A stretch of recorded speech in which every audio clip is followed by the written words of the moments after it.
Five, four, three, two, one.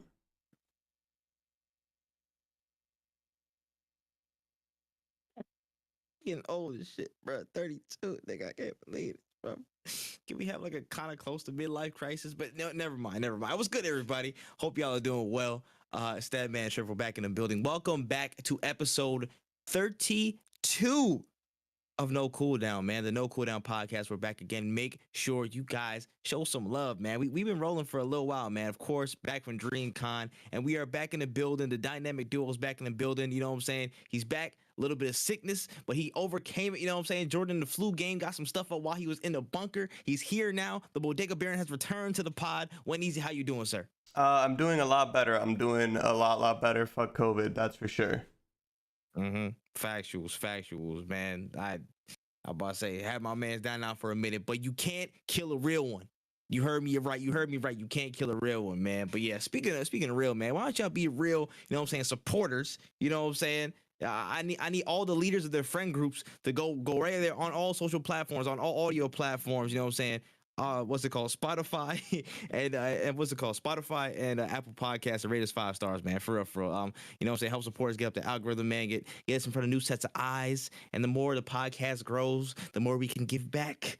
So I'm about to say, make sure you guys show us some love.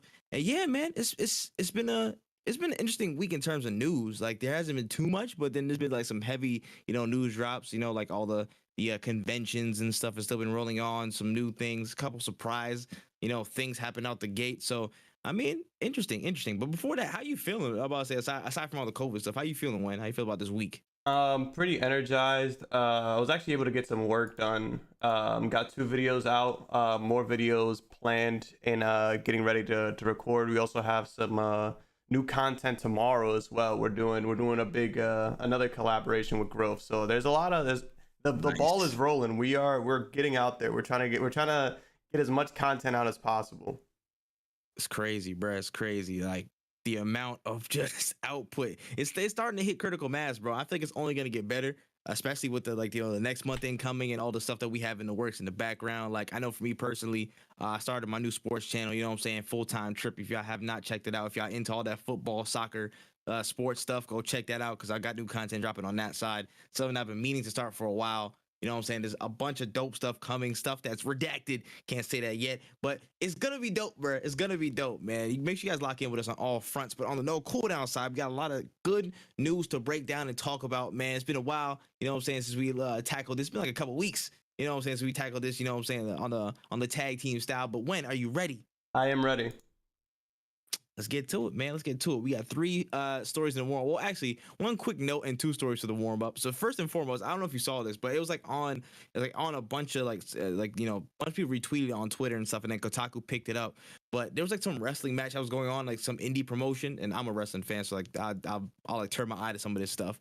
And then there was a wrestler by the name of Kid Bandit, and at some point, like they just pulled out this barbed wire keyblade and started swinging it around like Roxas, and it hit this man over the top of the head. Like this ain't even a news story. I'm just saying salute because that made my day. I'm not even gonna lie. You hit the hell out that man with that joint, and I just wanted to say that's what's up, bro. Like I don't know like if there's been too many. Well, aside from like the costumes and stuff like that, like the gear, there's been that many like direct references to like video game moves and stuff like that. Well, aside from Kenny Omega and stuff, but it was just fun to see, bro. I don't know if you saw that one. Yeah, I did. I did see that actually. It's you love to see it when gaming just comes to life because you're just like you realize how many people even in the audience are like Kingdom Hearts fans. You're like, oh wow, this is a great moment to share. Goated, absolutely goated. Kid Bandit, you are an absolute don. I'm about to say, let it be known. All right, on to the first full-fledged story of the warm-up. So this was actually like the funniest / weirdest thing I've possibly ever seen in my life. So in VR chat, you know what I'm saying, on the on the Oculus and stuff like that, there was actually this community and this person who reconstructed like a Kmart. They remade a Kmart in VR chat. But I was like, okay, that's cool. Pretty interesting. They just remade a Kmart like for like. They had scanners, they had the PA system that works and stuff like that, little kiosk and everything, the aisles and stuff. But the kicker to this was they actually like made a community. They have a Discord community of about 3,000 people who actually like role play working and shopping in a Kmart. Like, just for some reason, they have shifts, they have actual like lives inside of this, and they just work at Kmart. Like, bro, how do you feel about niggas working at VR Kmart? I honestly have no real words for it. I just can't even imagine. I just don't know who thought was like, yo, I'm gonna do this. Like, this is like taking RP to another level. I guess shout outs to them for the creativity and the dedication, because I definitely would not be working at a virtual Kmart. I don't even like going to regular Kmart. They definitely have that. They got it. I don't know what to say about Kmart it. still exists. That's what I'm saying. Kmart still exists in the real world. I feel like this was like, you know what I'm saying? Like, this is like, what's it called? Obito from Naruto type vibes. He was like, yo, you took Kmart from my world, so now I'm gonna make a new world with Kmart in it. Like, he just Tsukiyomi the whole world and just VR chatted these niggas. I'm like, and he just somehow, or whoever the person is, amassed 3,000 people who just wanted to say, you know what? I do want to work at Kmart in a virtual fashion. Let's do it. They're working full shifts. Price checking items in the actual sense, bro. To me, it's just like, it's how far we've come in terms of like, how do motherfuckers hang out? How do people hang out nowadays, bro? Some people just go outside, you know what I'm saying? Some people just, run amongst the streets on bikes or whatnot. And some people are just in VR chat, shopping at Kmart unironically, looking for, like, chew toys and stuff. Like, it hasn't fully hit for me. I know I'm young, but like, it hasn't hit for me fully how far like digitized this like society is. Like, it's crazy. It was crazy to look at. But out of all the stores, bro, you couldn't do a Target, Sam's Club, Costco. You went straight for Kmart, bro. That's my only questionable thing on this story. Like, you went Kmart. Kmart wasn't even good when it was here. I want to keep it a stack with you. It's It's interesting how people like to spend their time. I never would work retail on my free time, but hey, never. I guess I'm weird. never did it occur to me. So, you know what I should do with my weekend? Go to the store. You know what I'm saying? Let's go walk around and be customer service for niggas. Like, no, nah, bro. I wonder if there's anybody who just like come in and cause trouble to start knocking shit over in the VR chat, start messing the whole aisles up. Like, sir, I'm gonna ask you to leave. I'm gonna have to ask you to leave. Like, gotta give them the whole rundown of shit. But that's actually insane though. But shout outs to them. On to the last story of the warm up. So we got word that the Terminator series will collab with Call of Duty, and the T800 and the T1000 will make their way into the game in the form of, well, they have new weapon blueprints and of course the skins, finishers. Where was it? The T800 and the T1000. So hey, Terminator Fortnite, not Fortnite. I'm thinking that's already a bad sign when my collab's already associated with Fortnite. I'm just saying, Call of Duty, you fight an uphill battle. But Terminator and Call of Duty, how do you feel about it?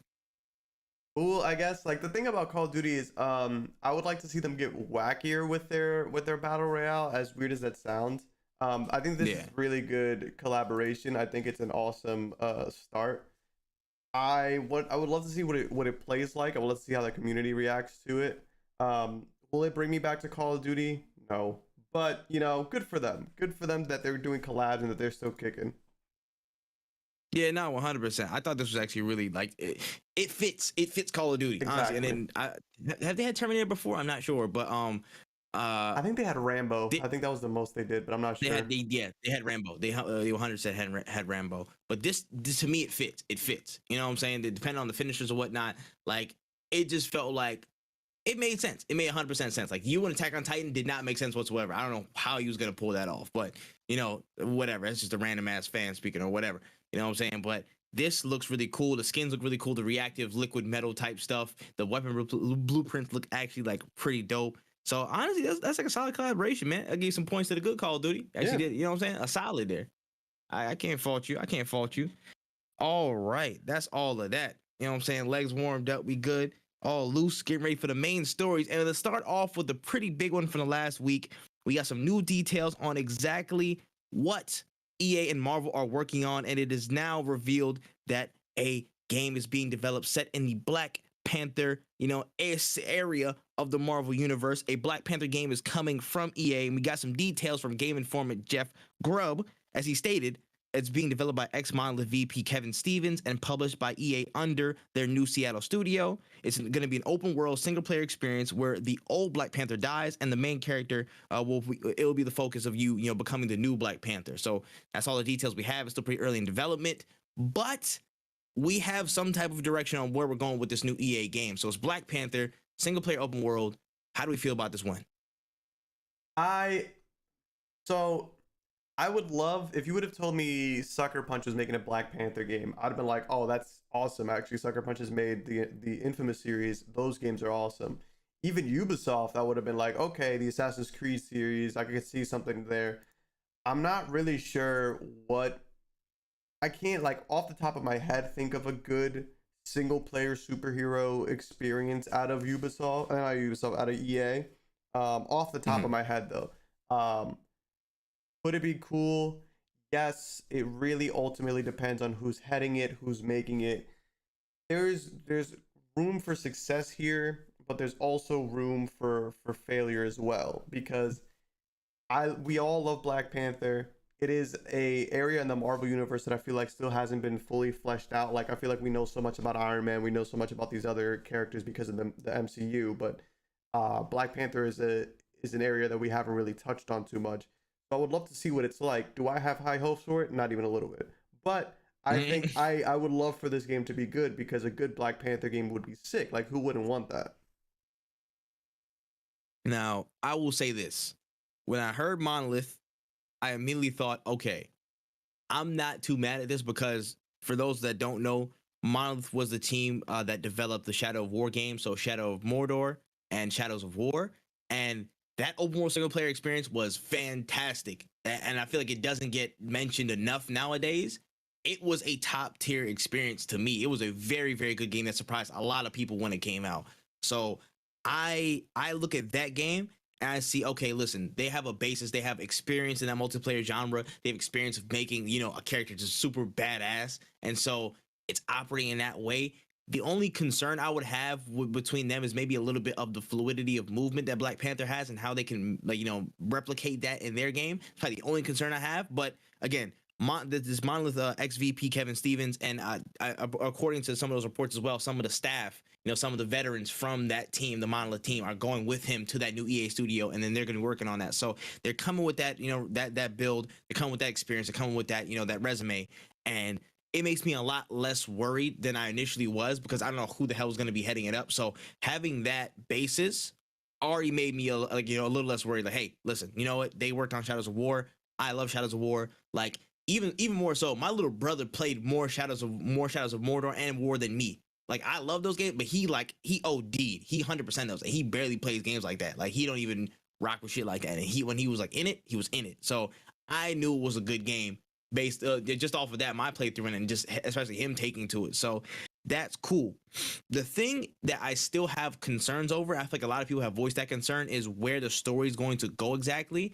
We didn't get any confirmation that T'Challa will be the main character. We had no confirmation on that. It just said the main character will take up the mantle, or learn to, in this process of taking up the Black Panther mantle after the last one died. Could it be a new Black Panther in a different era? Could it be, the person after T'Challa? We don't know exactly what that is. And I feel like that raises some concerns. For me, personally, just locking on T'Challa, let's not even, think too far out the box with this. You don't need to reinvent the wheel. You don't need to come up with a brand new character arc. You don't even know you don't have to deep dive that far into the archive to find another Black Panther character. You can keep it on T'Challa, because there's enough depth there. There's enough, character substance there to really make a good narrative out of stuff. So I wouldn't delve too far out of the box. Just stick with T'Challa for the main character and call it that. I've seen some people talking about, there's like some creative character thing, and some people trying to make a white person. It's a wrap. I'm cutting it off. I'm cutting it off, bro. There's no way. Let's cut that. Let's cut that in the bud right there, bro. This EA Seattle studio, if you do some type of creative character and a Black Panther is a white person, bro, it's y'all ass. I'm sorry. I'm gonna call a spade a spade. It's y'all ass. It is y'all ass. But it's most likely not the case. But I felt the most concern over that point, how there was not yet a settled character, a main protagonist yet. I feel like that was a part of it. And in addition to that, what enemies are we going to face? Is it going to be a Claw? Is it going to be a, Killmonger? Is it going to be a rolling set with DLC? I don't know exactly what's yet. Something they're still getting set in stone. But for me, I feel like I'm more hopeful. Well, than when I'm more hopeful than you at least. But I'm fairly hopeful about how this is going to turn out. It depends on what writers can get signed on to this as well. But honestly, I think there is some room for this to be a really like surprise hit game. And just to even with the EA tag, and just to address that, we talked about this as well too, and a lot of people on the timeline talk about it. As soon as they saw EA's name on, they were like, "Yeah, EA, no, EA on the single player game, no." They was going ballistic talking about this game gonna be ass, game gonna be trash, la, this, that, and the third. And I'm just like, do y'all have such short memory?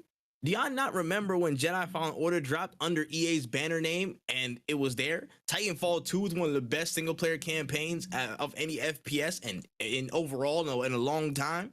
You know what I'm saying? And it was under EA's name.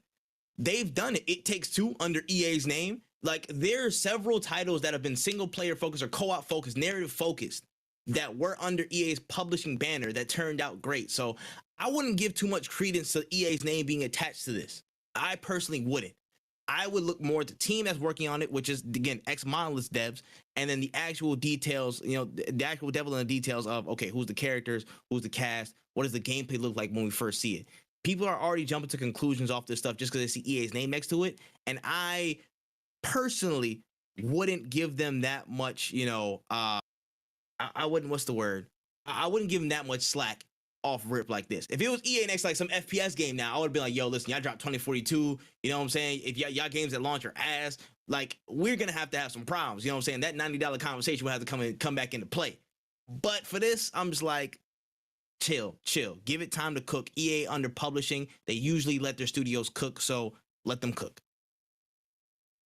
Yeah, I will see what happens when it comes out.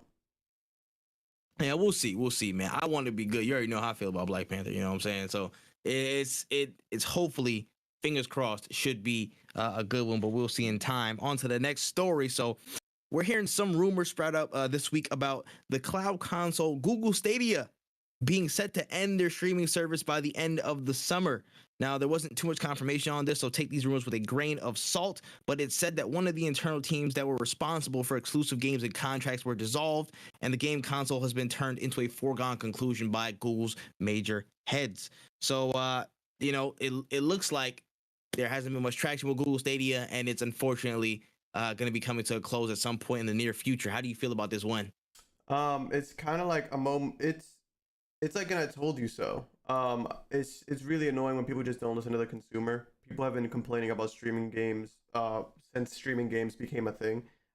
Everybody says the same exact thing, but nobody ever listens. So when Stadia came out, when the Amazon one came out, when all these came out, there's one huge problem, and that is that the infrastructure for internet access in the United States and in most places is just not good. We just don't have access to fast internet to be able to stream entire video games, especially big AAA video games, to anything, and be able to play it seamlessly. Like, it just doesn't work because we don't have the facilities for that kind of action. And instead of, like, I don't know, breaking up the monopoly that is cable companies' control over the internet, we kind of just like, no, we're just gonna sell the streaming services, or people are gonna buy them. I promise you, people are gonna pay for it. Nobody paid for Stadia. We all said the same thing when Stadia dropped. I don't have good internet for that. Even people with really strong internet say to themselves, I'm paying hundreds of thousands of dollars for this internet. I don't need to stream video games because obviously I have enough money to pay for my video games and my consoles. There's no room for this. It's either you can't afford consoles, so you stream video games, but if you're streaming video games and you can't afford consoles, you might not have fast internet to begin with, or you can afford really fast internet, but if you can afford really fast internet, then the gaming hobby that you have isn't going to be that expensive to you because you have the money for that. Like, you just can't have both. And that's why Stadia failed. That's why the Amazon one I haven't heard a peep from. The only thing that I could see was like Xbox, because it comes with Game Pass. It comes with a service that already is really good. It comes with a service you can pay for. That's the only time I can see people being like, yeah, streaming works. It's because I'm not paying for the streaming, I'm paying for something else. But it brings it with it, so hey, here I am. And that's the issue that I have really with the streaming services. it could have been cool if Google expanded their fiber optic network to more of the country. I feel like it would have taken off faster, because if they offer cheap, fast internet, we would all be streaming games. I would love to play PS3 games without having to own or download anything, but you haven't done it, so here we are. Facts. Yeah, this is something we definitely talked about, just in general, as like, consumers. We're just like, yo, we don't need this, and it will only cause more problems. They're just like, yo, we tried hard to really, capture the hearts of fans and stuff like that. Like, no, bro, our internet is a higher priority than our heart in this matter, bro. I'm sorry. Like, y'all gonna lead tank our shit, bro. We can't run your game. We can't run 2K at 15 frames a second. You know what I'm saying? And I wouldn't pay for that. I would not. I feel like they just were really strong and bullish in trying to get a quick in to the market and try and get ahead of something when it's not really established yet, and the infrastructure is not there. The infrastructure is not there for the product that they're actually trying to provide.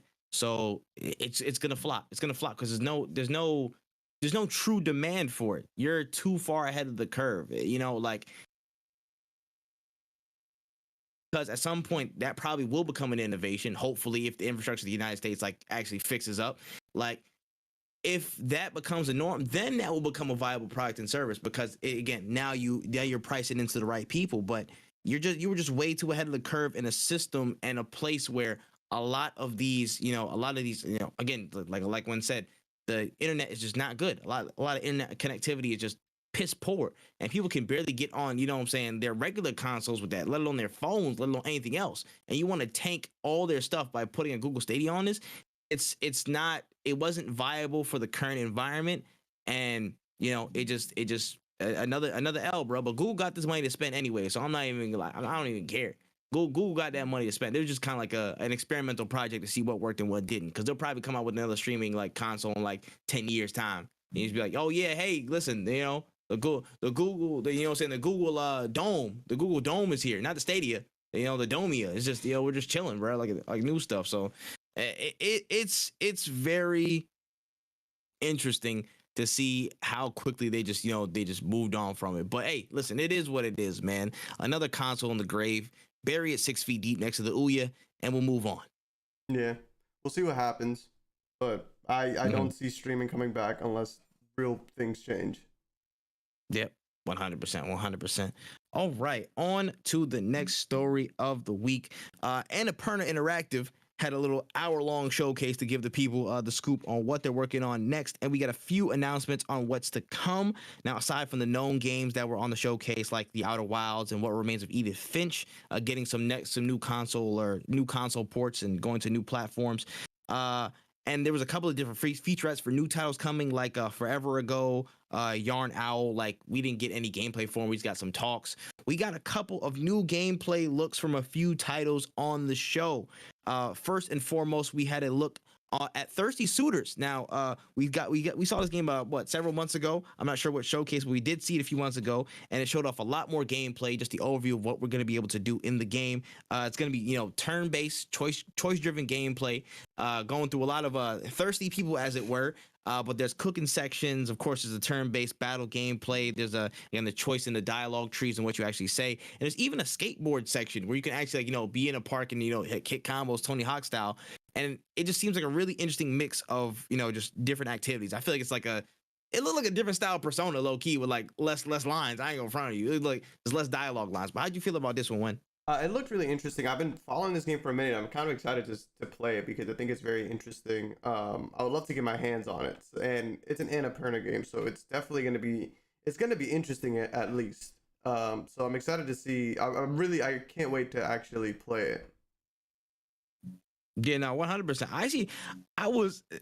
It just looks mad interesting, bro. The delivery of it, like the actual, the context of it. I don't know if you saw a little part in the middle, like she was fighting the dude, and he was like, "Yo, he's thirsty. He's in a brand new mode. It's like his damage is doubled in this mode or something like that." Yeah, and it was just funny to see how certain elements play together. It looks real, like it's super fun. It just looks super fun. Looks super light. Looks something that I can easily get into. It looks like it has interesting narrative. So I'm not mad. I'm not mad at it. I really like it. I can't wait to see more of it. Same. Yeah, 100%. Moving on to this next game called Hindsight. So I had absolutely no clue what the fuck this even was. Honestly, at first glance, I had to like rewatch it and then go back in. But it seems like it's like this kind of like crazy nostalgia trip where they basically place the idea of what if certain, objects in your environment were basically like springboards or platforms into your past memories. So like, she looked into a dandelion and it held a memory and stuff like that. So it could be some, overly or not overly, but mostly narrative trip to show you a certain storyline that they're given through like the objects that's in her environment or in the main character's environment, showing past memories from there. How'd you feel about the look at that one? That one looked really interesting. It reminded me of a game that Panda played where basically to progress the story you had to blink. So Oh wow. yeah, it was a very interesting story. It was I can't wait to actually get more information on hindsight, but it's one of those like it's I have a lot more questions than I have answers, but I can't wait to Mm. see what more they show me. You know what? With the trailer, sometimes that's a good thing. So I'm gonna chalk it up to that, and I'm not gonna be too mad at that. On to the next game that was shown off with some extensive gameplay. We have Bounty Star. Now, this looks like an open world Western mech game as you play as your protagonist Clementine McKinney, who is learning about her place in the post apocalyptic world that she fights with bandits and mercenaries in. So, how are you feeling about all of this? That's called Bounty Star. Bounty Star looked really cool. I actually really want to play that game. I want it now actually. Nah. It looked fire though. I'm not gonna lie. I thought the combat was gonna be a little bit slower when I first saw the mech. I'm like, okay, whatever they're gonna do like that. But it was like fast, free flowing. You know what I'm saying? Like, it just looked really dope. Again, like I'm liking the look of this. And if it's like a nice little like 15-20 hour game or something like that or below, I think it's a good deal. I think it's honestly a good deal. When if that the narrative's tight, I'll definitely give it a check. Yeah, I like mech games. I'm definitely well. I don't know if I want to say I like mech games because they're not all good, but I like mech, Mm. so I'm definitely interested in it. Word. I wonder how that fusion will definitely look like, in the game with the narrative. So we'll see, man. We'll see. Second to last game here on the Annapurna Showcase, we got Flock. So basically, it looks like a co-op multiplayer game just about flight and exploration, collecting a bunch of rare creatures on your journey. Like it gave me like No Man's Sky, No Man's Fly vibes. Like it was just like basically you just walking around with your people or flying around with your people collecting like other flying objects or flying animals, and you just rolling on like getting your squad deep. That's what it looked like to me. How Yeah, do you feel about it? it looks really cool. It looks like a good time, like on a weekend. You guys just to explore something very. I really like the trend of like something light, something not. I'm not gonna spend 40, 80, a million hours on this game. It's just something to enjoy on like a weekend or maybe even 2 weekends of just playing and exploring it. Like it doesn't need to be anything super heavy. Yeah, I would not spend my money on this, but I would definitely watch it. I would definitely watch somebody play this and just chill back. It looks like a super relaxing game. Again, it just like calming. It looks pretty calming, and I don't mind that. I don't Yeah. mind that, bro. On to the last story of the Annapurna Showcase. So, we had The Lost Wild.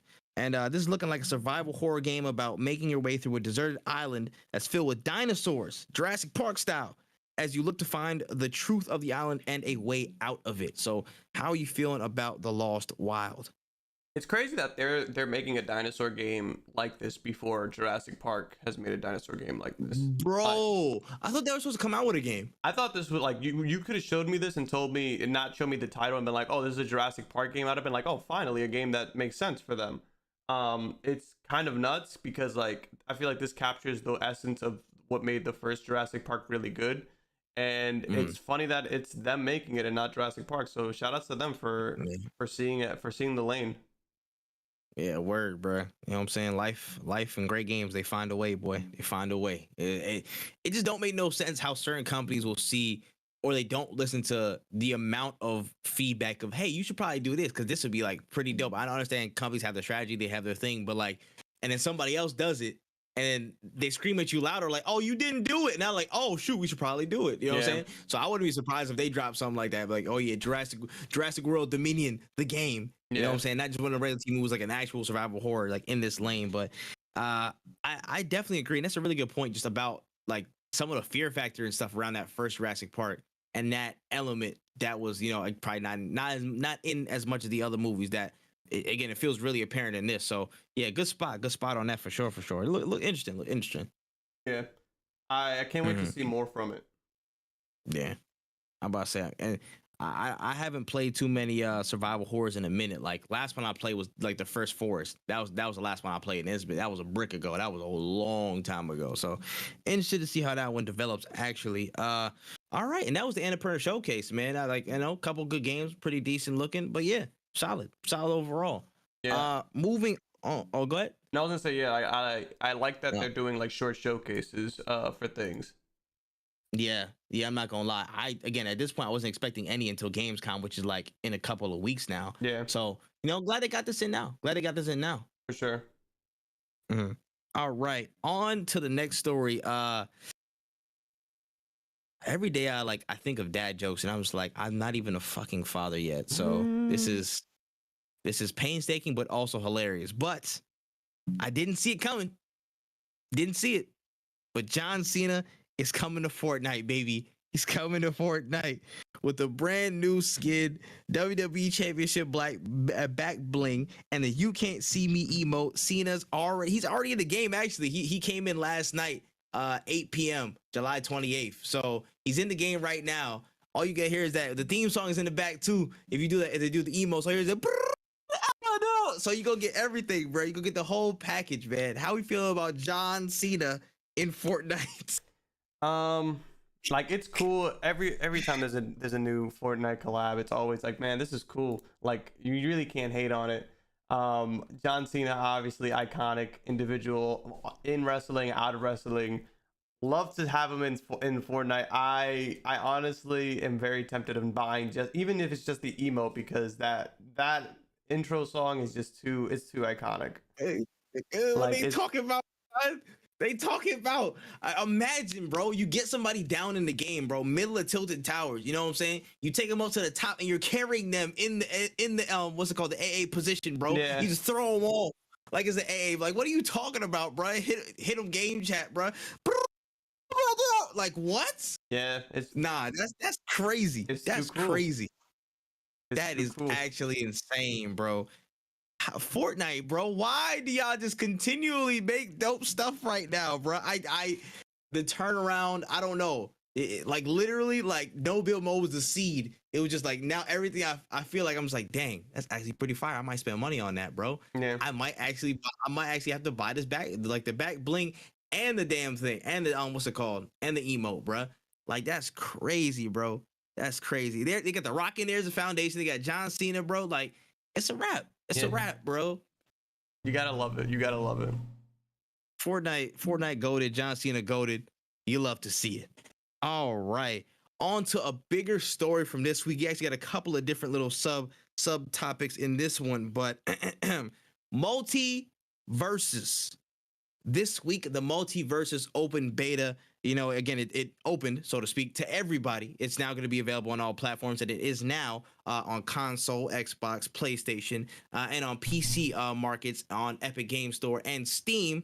And it's been making a good mark for itself. It's making good strides in these first couple of days in the open open test, really getting underway.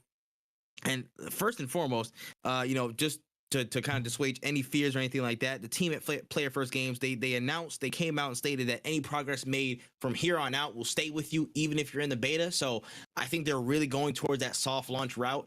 They're not going to hard reset anybody. They're not going to, again, make a big update with new features and just like shut the game down and kick everybody out and then restart again. So I feel like they're just going to keep the ball rolling from here in terms of soft launch and support, which I think is personally a good move, and keeping that momentum going and not letting anybody, lose thought of multiverses and the good vibes they're having with it right now. So I think that's a good move on their part. And looking at some of the numbers that they've just been pulling in over the past, a few days or so, they've been staggering, man. Like looking from before we opened it up to everybody on the 26th, before it was averaging about like 55,000 people concurrently. It was actually really good numbers for a game in closed beta. But as soon as it opened it up, this is a report from yesterday. They hit a peak of 153,000 concurrent players on Steam alone.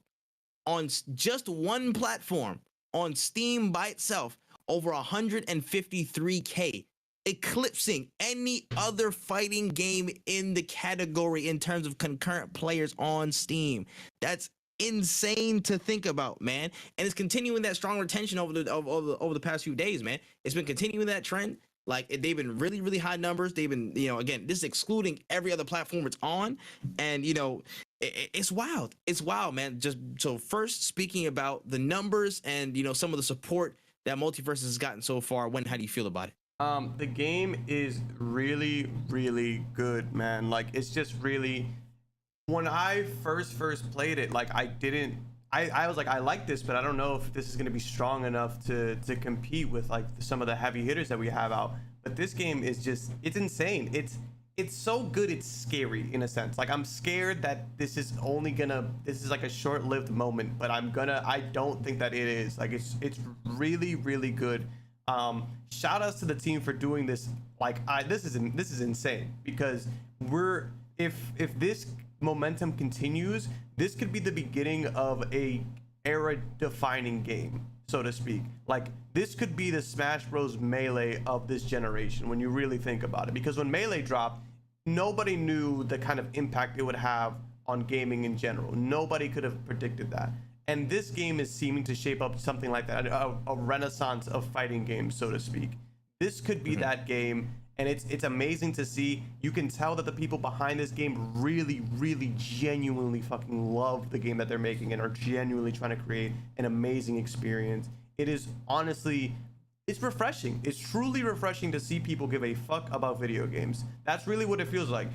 Call this game pay to win, call it whatever you want. You can unlock all the characters by the in-game currency. We're not going to speak on the monetization model or anything like that, but just like it is a free-to-play game that you can play with anybody on any platform at any point in time. Like that is amazing. This is Among Us levels of accessibility, but in a game that is like Smash Bros, where it's just fun with iconic characters. Like you can't ask for more. Facts. When you think about it, man, just first and foremost on the packaging, bruh. I believe cross save, cross play, progression. Everything you buy goes to your account, and you can play it. Like on my PlayStation, I unlock it on my PC. It goes to my PlayStation. Cross save, cross progression. You can talk with anybody. Again, in-game currency. Everybody's unlockable through playtime. Be it's a little bit grindy, but that's what the grind is. It's a free-to-play game, so you got to get stuck to it. You got to do it to it. So looking just at that basic structure, that's an industry standard. That's something that should be industry standard. And a free-to-play brand new studios doing this out the gate. A lot of established tenured multiplayer studios and multiplayer projects have a lot to learn from these new cats, because they're coming out the gate with things that people want, with things that people deserve in this standard, in this time of in this time of the gaming industry, man. If you want to play multiplayer, at this point, we want to play with everybody. If somebody's on PlayStation, that should be a problem. If somebody's on Xbox, that shouldn't be a problem. Somebody's on PC, it shouldn't be a problem. Only thing they're probably working on is Switch, and that's probably gonna be like a yearly update, because Switch is not powerful. But that's a whole nother conversation for another day. Now, looking at just the studio itself, player first. They've been super transparent with everything from the get-go. They have been super transparent. Shout out to Tony, shout out to Tony H, shout out to the rest of the team. They have been constantly, again, interacting on Twitter and other socials with creators. They've been with artists, with especially the FGC community. They've made it a staple. They've made it a real big sticking point to stick with the FGC community and talk to them about what works, what doesn't, what are some things you need to, facilitate easier, tournaments and open play, and just different things that suit their needs, and different things that the community talking about. They have been so receptive, and they have been so transparent with changes. They've already come out with 2 patches, and the open beta has been out like 4 days. Yeah. They came with a patch before the open beta even opened, and they have another patch, and then they're addressing stuff. Literally, they were talking about, again, the main thing with Taz, like, oh yeah, Taz was like too OP, his spin is just like too overpowered. They're like, yo, listen, we're gonna make a change. He's gonna have a cooldown. Everybody was like, oh, perfect. Of course, there's going to be a lot of different things happening in terms of the characters, what the builds, and what the strengths and weaknesses, buffs and different things. And they're listening to all of that. From what I've seen, they're listening to all that and say, hey, listen, this is going to be coming out in the future update. We're going to address this in the future. I had a video on spectator mode. I know there's that one little method where it's like, if a lobby's full, just invite another person and they'll spectate. But I was like, I mean, that's cool, but I would rather a dedicated spectator like section or a tab where we can have multiple people. We can have like 8 people full, and so people can hop in, hop out as you please. And they said, I got a comment under my thing that Tony confirmed they have a dedicated, spectator options and tournament options that are coming in a future update. They're already looking so receptive. They're looking down at what's in the pipeline, and they're already lining things up to make sure this is the best experience possible. And you can't help but applaud that. You cannot help but applaud their efforts, man. And this is not even just speaking about the gameplay. This is just speaking about the support that the game has had from the development team and their efforts to connect with the community and make sure it's being received well and it's being as responsive as possible to the changes and shifts that the community sees. That's a top-notch effort so far out the gate, and it feels like they're going to be continuing to do that. And again, just to speak now to a little bit of the game, shit's so addicting, bro. Really it's so good. fun. Oh my God. It's so fun. I am not natively a fighting game nigga. I'm not a fighting game player like that. I will scream into the hilltops. That's just not my bag all the time. You know what I'm saying? I was trying to get as good as I can. My brothers and stuff, they was whooping my ass over the years in fighting games. I will admit that openly for the rest of my life. But this game right here, I don't know why I feel the need to just get in a bag and practice, get in the lab and do stuff, bruh. Like we were running sets, me, Charles, Kush, and Panther were running sets yesterday and stuff like that. Like a hell of people were in there, and I just felt the need to lock in, like just for no reason at all. I just felt, and every game felt fun. Even if I was getting my ass beat, they was getting a couple sets back at the end, bro. They beat us in that 2 set, bro. Sorry, Kush, I'm getting better, but like. It just every game felt fun. Everything felt fun, no matter how tense it was. Like I wasn't mad at all. It was just super enjoyable, man. It was so enjoyable, man. The characters, again, there's tweaks and there's nerfs, there's buffs to be made, but in general, all of them are usable. My boy was going in with Rain Dog. Rain Dog is crazy. And people were like, what is Rain Dog, nigga? When the game just came out, they was like, what is Rain Dog doing? And Rain Dog's probably one of the most like lethal characters out there just because of his setup, bro. All these characters are very, very usable. All these characters are very, very viable. There's little tweaks to be made, and the new characters and the potential for the cast that can come in later is insane. Off the rip, LeBron James. What more do you want? Yeah. What more do you want? You know what I'm saying? LeBron James out the cut. They already announced Rick and Morty for season 1, which is going to be somewhere down the line. They're dead serious on making this a really, really, really solid game. So I'm going to ask you this question. What do you think they need to sustain this good level of rapport and support for the game? What do you think they need? Well, one thing's for sure, they need more characters. We all know that, but we don't need like 17 characters right off the bat. I think honestly, this might be a lot to ask for. 1 character a month would be sick, or not even necessarily just that. If we could get 1 character a month and like perk upgrades for characters to change up the play styles, I think that would be sustainable as well. Like let's say we don't get a character this month, but Taz gets a new yellow perk and Garnet gets a new yellow perk. Now these 2 characters play a little bit differently. Now you can experiment with them in team comps. Like that's what I really enjoy about the perk system, is that it changes the gameplay for a lot of characters. For LeBron, for example, there's a perk that makes it so that his basketball, when it gets a certain range away from him, if it hits somebody, explodes and does more damage. I believe it does 5 damage on a regular hit, does 10 damage now. And it does a little bit more knockback. So if you're somebody who likes to zone people out with the basketball, this perk is now for you. But there's another perk that LeBron has where if you pass the ball to somebody, it gives them gray health. Now he goes from being somebody who's going to be like a zoner, now he's more of a support character, because now I'm passing the ball to my teammates to get help. And that's really what I think will fill in that void when there's like a lack of characters or a lack of new characters or whatever. Is like if you can change the way a 1 character plays, it might give people more reasons to play new characters or start new characters and things like that. Honestly, there's just not really much I can say that I want from them, because they're doing really everything that you could ask for in a game like this. Like you don't need a story mode in a fighting game, because there's a lot of fighting games that don't even have those kind of things. Like this game is, honestly, they're doing everything really well. They're listening to the community. The netcode is really strong. The only thing that they need to include is more community-based modes, and I would love for customs to not have to have all the characters unlocked to play them. If I'm playing customs with my friends and we're not leveling up in any kind of capacity, and we're just playing friendlies, we're just labbing it up, I don't see why I have to buy all the characters, especially if when you're playing offline local, you can play with all the characters and you can play with all the perks unlocked. So if offline local I agree. lets you play with all the characters, why not online locals if all you're going to be doing is just playing customs? We're not playing ranked or anything like that. You know what I'm saying? Yeah, and I agree.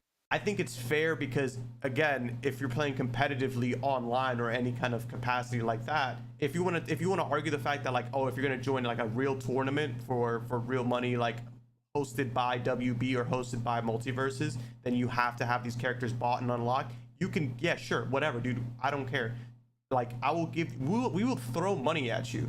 Just make it so that when I'm playing with my friends, I have a reason to be like, yo, try out LeBron, dude. I think you'd really enjoy him. And then we're both playing as LeBron with the perks unlocked and having fun. Like, I think that that's the only real thing that I could see saying, like, hey, let's not be greedy in this one area. Let's make the community, let's emphasize community in this game right here.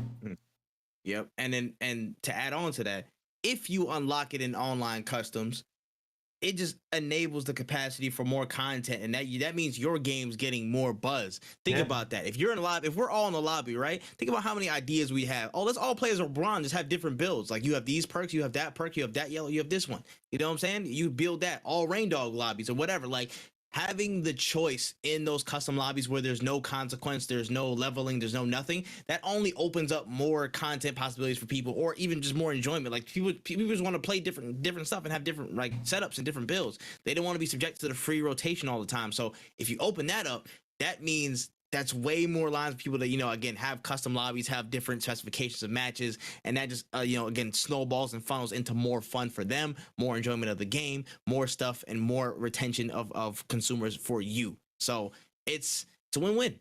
I also think even if you're thinking like if you don't want to give it away for free, even if you did like a $10 custom game pass where it's like for $10 you get to play in customs, you get everybody unlocked, but in everything else you don't get them unlocked. Like something cheap, something that I could like, hey, I want my friend to play this game. I can give them $10 to pay for the custom game pass so that when we're playing together, he can enjoy the game and be like, okay, I see the purpose in this. I'm gonna grind it out now, or I'm gonna put my own money towards this. Like, I think that making it a little bit more accessible when it comes to customs, like if you can get that community feeling, like if you can get the community feeling of playing at like a locals but online, I think you could really have this game grow to be something phenomenal, something huge.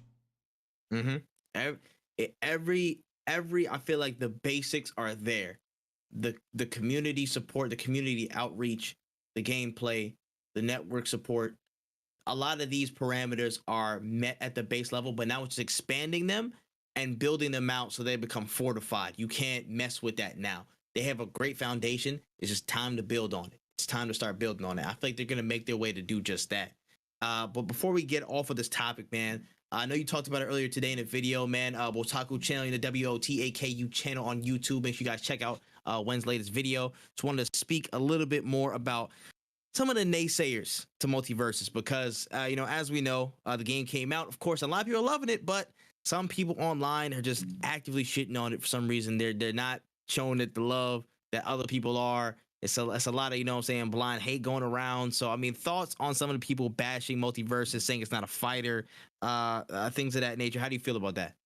I just think that it's very close-minded. I see it all the time, and you see it with a lot of games, really. It's a lot of people just like making hating video games, I guess, their whole personality. Like we always say on this podcast, we never want a game to fail. That's never the intention. We always want, even when it's like games like Call of Duty that I have no interest in playing, or games like or anything like Terminator related. Like there's a lot of games that I genuinely do not care anything about, but I would never want them to fail. So like seeing a game blow up in popularity and hating because it's a good game is just childish. Like it's just, you don't have a good take on this, and you want to be different. So here I'm gonna say I'm gonna say the opposite of what everybody's saying. And it happened with Fortnite. Like we see everybody till this day, people are still like, Fortnite's a baby game, da da da da da, but they'll play Call of Duty. You'll play Warzone, but you won't play Fortnite. It's essentially the same thing, only one gets way cooler collabs and the other one doesn't, and it's a million gigabytes. It's just this closed-minded hater mindset that a lot of gamers have these days, and honestly I'm just fed up with it, because this isn't the only example, this isn't the only game that people hate on for no reason, and it's not going to be the last one. So every time I see this kind of negativity spouting, there will be a video where I will be calling people out for their stupid, dumb takes, because you guys can't think of anything original, so you just think of the opposite of what everybody else says to be cool and edgy. Yeah. Yeah, we talk about it and stuff. We see a lot of that, like the anti side of motherfuckers, like, you know, just hate Twitter or hate YouTube or whatever. Like, I seen it before. Like, you know, the craziest thing is it's everywhere in certain respects. Like, just a little tangent. Like, my brother showed me this video. He was like, "Yo, this dude's like mad funny." And then like this video was just like him going through like top 10 anime protagonists that are like the worst, and he just like went through bashing everybody blindly. I'm like, I know 100% this guy doesn't fully believe this. He's just doing that for the entertainment value, just like you're bashing him for the joke, because it is what it is.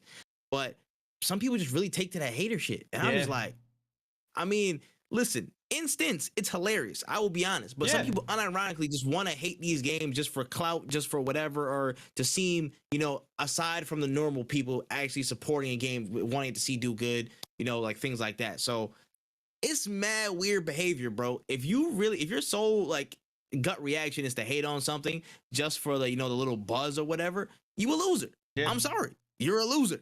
You gotta get up, wake, you know what I'm saying? Get up, you know, look in the mirror and stuff and let you know, like, hey, you're a fucking loser, bro. You gotta own that in your heart. You're a bum. Yeah. That's all I gotta say on that.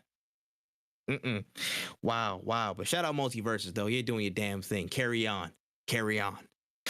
Okay, on to the next story of the week. So PlayStation pulled up this week and revealed a new handheld attachment for mobile phones called the Backbone One. This is going to be the first officially licensed mobile remote for iPhone users. Sorry, Android.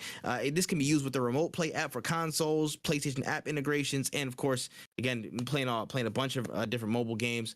Looked like it had a lot of different features inside it. Again, paired with the app, some editing stuff, a lot of different things. But the Backbone One is officially on the way. So, I mean, thoughts on this? I have a Switch. No. That's kind of my, like, I love it for people who play on their phones, but my phone is either for Netflix, texting, Twitter, or it's in my pocket, or listening to music as well. I don't really game on my phone. Hey, listen, I'm not gonna lie. I maybe a year ago I dabbled on gaming in my phone. I used to like it a lot. I'm not gonna lie. Like, again, you say it, bro. Whenever you play Call of Duty Mobile, you feel like you're on top of the world. that joint be getting you. So honestly, I'm gonna be honest here. I low-key want to try it. Because if I can't get all these games on my computer, like to, you know, get the Dolphin or whatever, like the whatever emulator to get mobile games on my computer shit, if I don't want to do it, I might just buy that and play with that, because I mean, I think it's a pretty convenient option. It looks pretty good. I need to see some of the reviews. I think what is it, guy? Game Over Greggy. I think he had a review out because he got a taste of the product early. But to me, it looks pretty interesting, and it's just a sign of the times, man. Like, now we've gotten so far along that the big brands, the big players, they want to have a place in everything. That includes the mobile market. Like, mobile market is, again, it's the largest gaming market in the world. So why wouldn't they start aiming their products towards that lane, and again, start having integrations and specific experiences that are on that side? So to me, it makes perfect sense, and it looked pretty good. I'm not gonna lie, the product itself looks pretty sleek. Again, like, pretty well into the PlayStation brand. They said that the Backbone One, so the fact that it's probably gonna be a Backbone 2 and whatnot like that. So it seems that they're here to stay on that lane. And again, mobile market's huge, so why wouldn't they from a business standpoint? It's just, how many people would take to it now? Or do they even care? Because I see people, again, using the Southpaw on their phones. You know what I'm saying? The mobile streamers, they're using the Southpaw joint, you know what I'm saying, getting it cracking like that. So would they make the switch over to that? If there's enough utility in the Backbone, maybe people might make a switch, and maybe it'll become a bigger staple in the market. But this is definitely a play to, you know, have some of that market share and some of those accessories for mobile phones and the mobile population. So we're gonna see how it fares. But depending on price point, I'd be willing to try it out. Yeah, I'd definitely try it out, but I don't know if before I get on the flight in the airport, I'm gonna be getting games in, you know. Like, I respect it for all the people who, because I know a lot of people do play games. Like, I could see people playing. I remember I really enjoyed League of Legends Wild Rift. I had a lot of fun playing that on my phone, but my hands, like, after a while, your fingers start sticking to the screen and whatnot. Like, if you're playing it for too long. So, like, I would enjoy playing having some kind of peripheral, but I don't know. Me personally, I love my battery life, so Very rarely will you catch me gaming that I'm not hard gonna on lie. it. That's also one downside. My battery life is shite. My Yeah. battery life terrible. So that might be a consideration I have to make. Hopefully they'll have like a little charger thing or a port somewhere on the back or side. I If can it like came fix with my. an extended battery, like that would be cool. That would also be nice. That would also be nice. But yeah, it depends, bro. I feel like for me, priority is Steam Deck, Switch, then this is like somewhere around this range. But Steam Deck is first. I still gotta sign up for that email thing, but I heard it's like stocks opening up, so I gotta low-key get in there. But yeah, interesting moves for mobile and handheld markets, man. On to the next piece of news. We got some more details on the upcoming game, Wolong Fallen Dynasty. The game is really starting to dip, and we've got some confirmation that's dipping into the Soulsborne genre. It's going to be during the Three Kingdoms era of Chinese history with their own, crazy twist on it, and it will include, of course, a character creator, morale system, online multiplayer. Again, a lot of the different bosses and enemies inspired by, ancient Chinese history and some of that Three Kingdoms period, era of folklore and stuff. So it could be a really interesting mix. And there's going to be an incoming demo for the game that's going to be dropping soon. I'm not sure if it's out yet, but there will be one on the way. So thoughts on Wolong Fallen Dynasty? I will try the demo. I like Elden Ring. That's about as far into the Souls. Elden Ring and Last Jedi. That's about as far into the Souls-like genre I'm willing to really dip my toe into. If it's good, I'll play it, like most games. I was hoping it didn't fall into the Souls lane, but it might. And we'll just see how it plays. Falling into the Souls lane isn't a bad thing, but I do enjoy it when I don't want every third-person action game that has to do with swords and whatnot to fall into that genre. Like you can have there are other ways of making these kind of games, and I don't want the Souls genre to become a kind of like a crutch for developers. Yeah, nah, I agree. We're starting to feel that a little bit though. I feel like there's a lot more. Well, we already had one wave of it. Like we had like those games like Technomancer and Mortal Shell and stuff like that. That was like one wave. Yeah. And then I feel like this next wave is coming where we have more of the Soulsborne influenced like stuff that's coming through, but just in different formats. So, but honestly, I'm gonna be real here. I'm kind of a sucker for like for like some Eastern culture stuff, especially like Asian culture stuff. So like seeing some of the background stuff like Lu Bu and I seen him in the trailer and like popped out my head. I'm like, oh shit! Like me being a little bit of a nerd on that side, I would like to see how that spin actually like looks in terms of it being a Soulsborne game. I still haven't played Elden Ring, so I'm gonna have to play that first before I give my full conclusive thoughts on if I want to delve further into the genre. But in terms of the aesthetic and the theme of where it's going and where it is, I pretty much enjoy it. You know what I'm saying? Three Kingdoms China looks like, again, a really like, good place to set a game in terms of, the folklore and the source material. So that looks pretty good. The morale system, I just hope the gameplay is smooth. There was things where like, again, like a Technomancer, for example, wasn't as polished. It wasn't as smooth as as a Souls game, as a Bloodborne or something like that. If they can somehow find a way to, again, increase the smoothness or increase their, the movement system of it a little bit, I feel like that could be a good differentiator. Like people were saying like, oh yeah, if there's anything like Sekiro, this would be a solid game. You know what I'm saying? Like if they made it in that Elka Sekiro with higher speed, maybe less of a penalty on stamina, that's where I feel like that would be a better sweet spot for them in terms of making a differentiable game from other Soulsborne, titles. So if they can do that and they can lock in and make the rest of the narrative fire, again, the multiplayer, again, just make sure it's, again, good standard. I don't want no damn campfire system, whatever it is. If I even want to consider it, I don't want no damn campfire system. Let me drop in, drop out, or like find a point to join at the beginning of a level, and then we'll go from there. But otherwise, I low-key got an eye on this, though. Even though it's a Soulsborne game, I low-key got an eye on this because I want to see it turn out like really dope just because of the source material. So, I mean, we'll see. We'll see. Yeah, absolutely. 100%. All right. We got a smaller story, but interesting one. We heard word that some veteran developers from the CD Projekt Red team, it's been a minute since we heard that name in a kind of positive light. They have formed a new studio entitled Dark Passenger.